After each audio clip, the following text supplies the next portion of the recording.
warahmatullahi wabarakatuh. Bismillahirrahmanirrahim. Alhamdulillahirabbil alamin wa bihi nasta'in wa ala umuri dunya waddin. Wassalatu wassalamu ala asyrafil anbiya'i wal mursalin, amma ba'd. Yang terhormat Ibu Nadia Kamila MPDI selaku dosen pembimbing mata kuliah Sejarah Peradaban Islam kelas C dan teman-teman yang saya cintai dan saya banggakan. Langsung saja perkenalkan, nama saya Siti Saadah, NIM 2119380 sebagai moderator, dan rekan saya yang bernama Yusna Nabila Amalia, NIM 2119365, dan Sania Nuria, NIM 2119369. Kami dari kelompok 12 akan menjelaskan hasil makalah kami yang berjudul Sejarah Filsafat Ibnu Bajjah. Langsung saja materi pertama akan dijelaskan oleh Sania Nuria. Assalamualaikum warahmatullahi wabarakatuh. Perkenalkan, nama saya Sania Nuria, NIM 2119369. Saya dari kelompok 12, Perkembangan Islam pra dan pasca kemerdekaan. Di sini saya akan menjelaskan perkembangan Islam pra kemerdekaan. Islam masuk ke Indonesia pada abad pertama Hijriyah atau abad ke-7 sampai 8 Masehi. Ini mungkin didasarkan kepada penemuan batu nisan seorang wanita muslimah yang bernama Fatimah binti Maimun di Leran dekat Surabaya pada tahun 475 Hijriah atau 1082 Masehi. Sedangkan menurut laporan seorang musafir Maroko, Ibnu Battuta, yang mengunjungi Samudra Pasai dalam perjalanannya ke negeri Cina pada tahun 1345 Masehi, agama Islam yang bermadzhab Syafi'i telah mantap di sana selama seabad. Oleh karena itu, berdasarkan bukti ini, abad ke-13 dianggap sebagai awal masuknya agama Islam ke Indonesia. Istilah masuknya Islam yang oleh beberapa kalangan kadang disebut Islamisasi apabila kita mengacu pada teori yang dikembangkan oleh Nordin seperti yang dikutip oleh Ahmad M. Sewang bahwa masuknya Islam di Indonesia pada umumnya melalui 3 tahap: tahap kedatangan, tahap penerimaan Islam, dan tahap penyebaran Islam. Sedangkan menurut Mukti Ali seperti yang dikutip oleh Kamaruddin Hidayat bahwa proses masuknya Islam ke Nusantara meliputi aspek-aspek. Yang pertama, kontak pertama Islam dengan berbagai wilayah Nusantara. Aspek kedua, penerimaan Islam oleh penduduk atau raja-raja setempat. Dan aspek ketiga, penyebaran Fuad Amsri Islam secara meluas. Dan yang terakhir, aspek keempat, pertumbuhan kerajaan-kerajaan Islam. Menjelaskan bahwa pada awal Islam masuk ke Indonesia melalui pedagang muslim dari luar negeri yang memasuki Islam melalui komunikasi verbal atau lisan dan tingkah Islam sebagai yang mereka pahami dari negeri asalnya. Yang pertama, masuknya Islam ke Indonesia diperkirakan sudah terjadi pada masa kekhalifahan Umar bin Khattab. Walau ada pula yang berpendapat bahwa Islam masuk pada Daulah Abbasiyah. Oleh karena itu, pemahaman Islam pada masa itu diperkirakan sebagai pemahaman yang relatif utuh, yakni Islam sebagai acuan aktivitas ritual, sosial, bahkan kenegaraan. Itulah sebabnya Islam pada masa itu mengilhami terbentuknya negara Islam Demak yang secara gradual menggeser dominasi kekuasaan Majapahit sebagai kekuatan sosial masyarakat. Ada tiga tahapan masa yang dilalui pergerakan sebelum kemerdekaan, yakni yang pertama pada masa Kesultanan. Daerah yang sedikit sekali disentuh oleh kebudayaan Hindu Buddha adalah daerah Aceh, Minangkabau dari Sumatera Barat, dan Banten di Jawa. Agama Islam secara mendalam mempengaruhi kehidupan agama, sosial, dan politik penganut-penganutnya, sehingga di daerah-daerah tersebut agama Islam itu telah menunjukkan dalam bentuk yang lebih murni, dikerjakan di kerajaan tersebut agama Islam tertanam kuat sampai Indonesia merdeka. Salah satu buktinya yaitu banyaknya nama-nama Islam dan peninggalan-peninggalan yang bernilai keislaman. Kedua, pada masa penjajahan.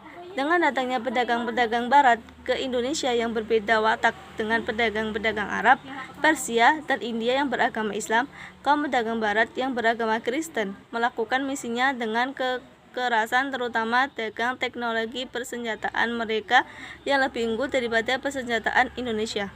Tujuan mereka adalah untuk menaklukkan kerajaan-kerajaan Islam di sepanjang pesisir Kepulauan Nusantara. Pada mulanya mereka datang ke Indonesia untuk menjalin hubungan dagang karena Indonesia kaya dengan rempah-rempah. Kemudian mereka ingin memonopoli perdagangan tersebut.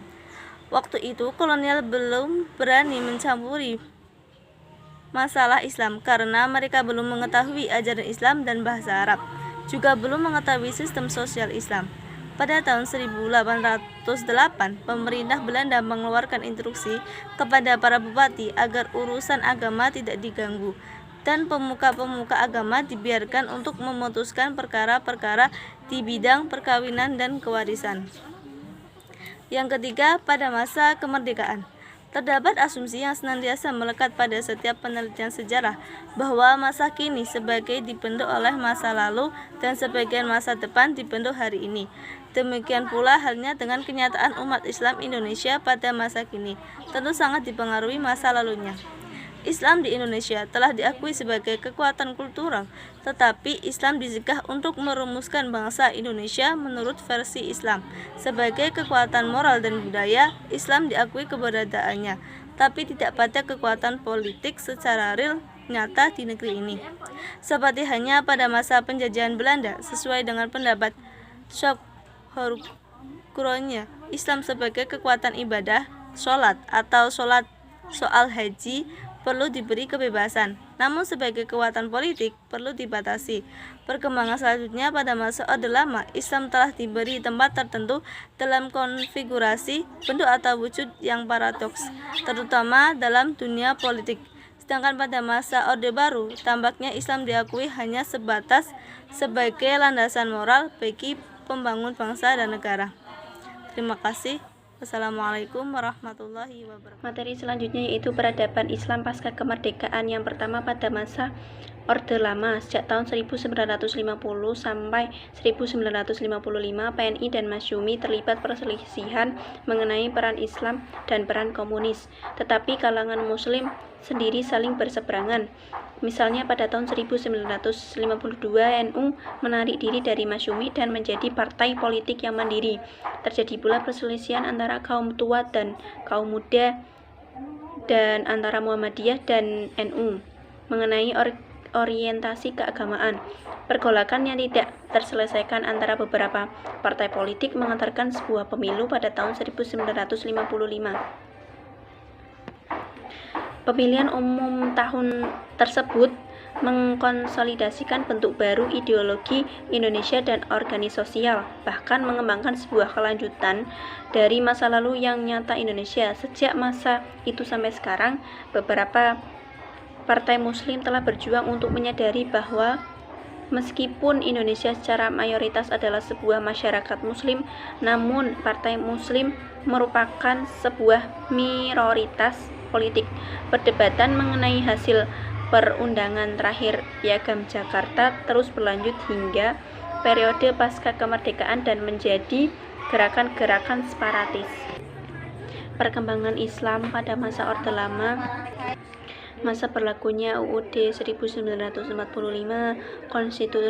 Konstitusi RIS tahun 1949 dan UUDS tahun 1950 berada pada tingkat pengaktualisasian ajaran agama untuk dijadikan sebuah dasar dalam bernegara, sehingga pergolakan ideologi antara golongan Muslim dan golongan nasionalis saling tali ukur untuk memperjuangkan berlakunya rumusan ideologi masing-masing.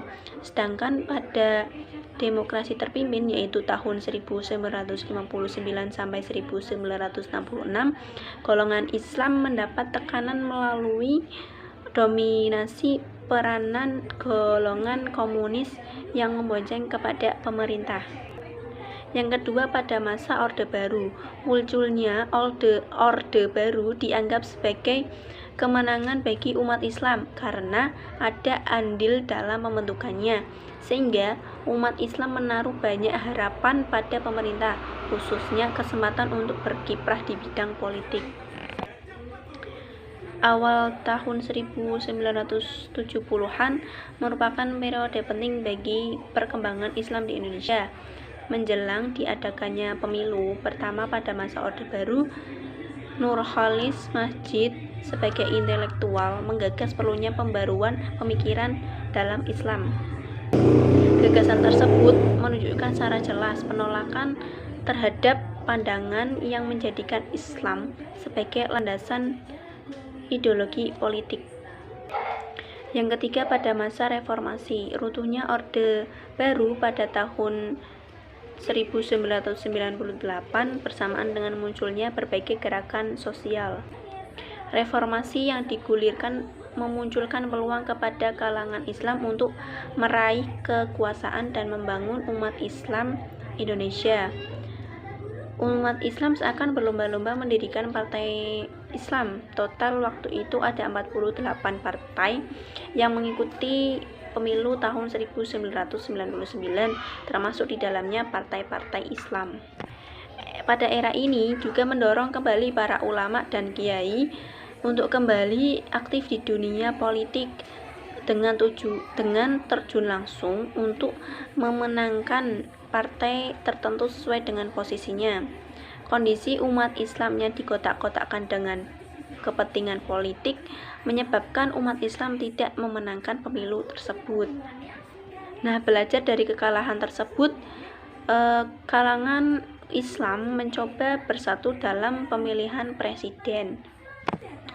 Pada masa ini atau era ini muncul juga banyak ormas-ormas yang mengatasnamakan Islam seperti FPI, MMI, JI, HTI, dan lain sebagainya. Mereka membawa simbol-simbol Islam dalam pergerakan organisasinya. Namun, dikarenakan umat Islam Indonesia sudah memahami sejarah, maka ormas-ormas ini tetap menjadi ormas minoritas di tengah mayoritas umat Muslim Indonesia. Umat Islam Indonesia meyakini bahwa kemajuan Islam Indonesia bisa dilakukan tanpa harus membawa simbol-simbol agama Islam. Dengan membawa simbol-simbol agama Islam, justru akan mengotak-ngotakkan dan mengalahkan Islam. Kurang lebihnya seperti itu. Sekian. Terima kasih. Penjelasan dari Mbak Yusna, yaitu mengenai perkembangan Islam dalam bidang politik dan wilayah. Perkembangan Islam dalam bidang wilayah dan politik ini menurut Profesor Haidar mengatakan bahwasanya Islam datang ke Indonesia itu tidak dalam waktu bersamaan. Akan tetapi para sejarawan sendiri bersepakat bahwasanya daerah Sumatera adalah daerah pertama kali yang didatangi oleh Islam. Hal ini dikarenakan situasi kerajaan di daerah Jawa, yaitu melemahnya kerajaan Majapahit sampai berkembang ke Nusantara. Adapun kerajaan-kerajaan itu yaitu yang pertama ada kerajaan Jambi, yang kedua ada kerajaan Aceh, kemudian ada kerajaan Palembang, dan di daerah wilayah Jawa itu ada kerajaan Kesultanan Lombok dan Kesultanan Kumbawa. Kemudian di daerah Maluku itu ada kerajaan Ternate dan kerajaan Tidore. Kemudian di daerah Sulawesi itu ada kerajaan Bone, terus ada kerajaan Waju dan kerajaan Gorontalo. Kemudian yang terakhir yaitu wilayah Kalimantan. Itu ada kerajaan Banjar, kerajaan Kutai dan kerajaan Pontianak. Tidak terlepas dari polemik para sejarawan sampai akhir, mereka bersepakat bahwasanya Islam masuk ke Indonesia itu melalui proses yang sangat signifikan. Itu saja dari kami selaku kelompok 13. Apabila ada terdapat kesalahan atau kekurangan dalam penjelasan, kami mohon maaf sebesar-besarnya. Wassalamualaikum warahmatullahi wabarakatuh.